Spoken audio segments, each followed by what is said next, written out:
আমরা ধারণা করি যে লা ইলাহা ইল্লাল্লাহর মাধ্যমে আমরা মুসলিম হয়েছি, আমরা লা ইলাহা ইল্লাল্লাহ পাঠ করার মাধ্যমে আমরা মুসলিম হয়েছি, কিন্তু আমরা জানি না আমরা কখন ইসলাম থেকে বের হয়ে যাব। আমরা লা ইলাহা ইল্লাল্লাহর অর্থ জানি কি? লা ইলাহা ইল্লাল্লাহ, আল্লাহ ছাড়া কোনো মাবুদ নেই।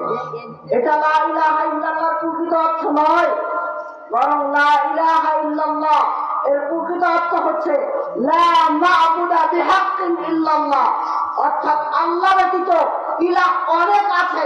আপনি যে মাজারে যাচ্ছেন, যে মাজারে গিয়ে আপনি সিজদা দিচ্ছেন, আপনি তাকেও ভাবছেন যে সে আপনার মাবুদ। আপনি যে খানকায় যাচ্ছেন, সেখানে সিজদা দিচ্ছেন, তার কাছে সন্তান যাচ্ছেন, আপনি তাকেও আপনার মাবুদ ভাবছেন, কিন্তু আসলে সে আপনার মাবুদ নয়। তাই লা ইলাহা ইল্লাল্লাহর প্রকৃত অর্থ হচ্ছে লা মা'বুদা বিহাক্কিন ইল্লাল্লাহ। পৃথিবীতে হাজার হাজার মাবুদ রয়েছে, কিন্তু কোন সত্য মাবুদ নেই। একমাত্র সত্য মাবুদ হচ্ছে আল্লাহ সুবহানাহু ওয়া তাআলা।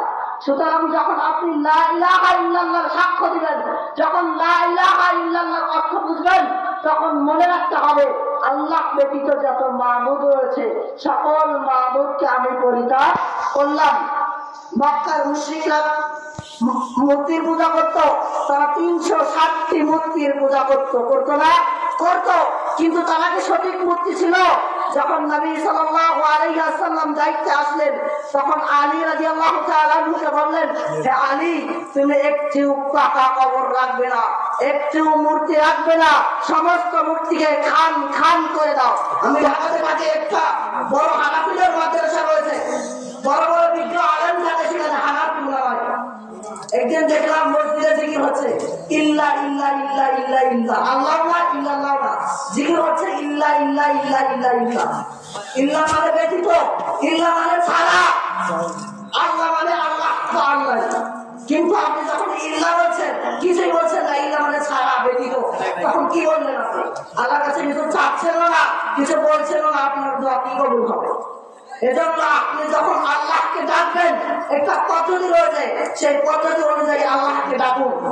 এখন যখন আপনি যাচ্ছেন মাজারে, সেই দরবারে যাওয়ার পর 500 টাকা দাম করে বলছেন, 1000 টাকা দাম করে বলছেন, বাবা আমার সন্তান হয় না, আমার জন্য দোয়া করবেন যেন আমার সন্তান হয়। সেই বাবা কিন্তু কোনো কাজ করতে পারে না। এমনকি যারা তাবিজ লাগায়, যে মাজারে গিয়ে তাবিজ লাগায়, দরবার সেই কবিরাজের কাছে তাবিজ লাগায়, তো কবিরাজ কিছু করতে পারে? একজন ব্যক্তির কাছে কখন জিন থাকে? যখন সেই ব্যক্তি শিরকে আকবার করবে, তখন তার কাছে জিন থাকবে, অথবা বড় বলি বুজুর্গ হতে হবে, তখন জিন কথা শুনবে। এখন যে ব্যক্তি কবিরাজ, সে শিরকে আকবার করতে করতেই তো বড় হয়েছে, তখন আপনি তার কাছে যে 1000 টাকা দিলেন, দরবার বলছেন, বাবা আমার সন্তান হয় না, আমার জন্য দোয়া করবেন, তখন কবিরাজ করবে কি? আপনার সাথে জিন ছিল না, আপনার পেছনে জিন লাগিয়ে দিবে। আপনার সাথে জিন ছিল না, আপনার পেছনে জিন লাগিয়ে দিবে। দেওয়ার পর আপনার পেছনে যখন জিন লাগিয়ে দিবে, তখন আপনার অনেক সমস্যা হবে, তখন 50,000 1 লাখ টাকা খরচ হবে। তখন আপনি আবার কবিরাজের কাছে যাবেন, যখন কবিরাজের লাভ হবে, তখন কবিরাজ আবার তার জিনকে সরিয়ে নেবে। এটা মূলত কবিরাজদের ধান্দাবাজি।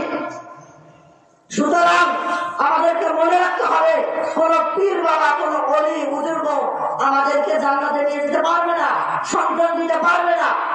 আমাদেরকে আল্লাহর কাছে দোয়া করতে হবে, আল্লাহ আমাদেরকে দিবেন। একটা আয়াত আছে, আমরা বলি কুল ইন্না সালাতি ওয়া নুসুকি ওয়া মাহইয়ায়া ওয়া মামাতি লিল্লাহি রাব্বিল আলামিন। বলুন, নিশ্চয় আমার সালাত, আমার কুরবানি, আমার জীবন, আমার মৃত্যু আল্লাহ সুবহানাহু ওয়া তাআলার জন্য, যিনি বিশ্ব জগতের রব। এখন আমার সালাত, রোজা, হজ, কুরবানি, জীবন মৃত্যু যদি আল্লাহর হয়, তখন আমরা কেন আল্লাহর কাছে যাব? মাজারে কেন যাব? আমরা আল্লাহর কাছে যাবো, যেহেতু আল্লাহর জন্যই আমাদের জীবন, আল্লাহর জন্যই আমাদের মৃত্যু। সেহেতু আমরা কেন ভণ্ড পীরের মাজারে যাবো? সেহেতু আমরা সহিহ সুন্নাহ অনুযায়ী আমল করার চেষ্টা করবো ইনশাআল্লাহ।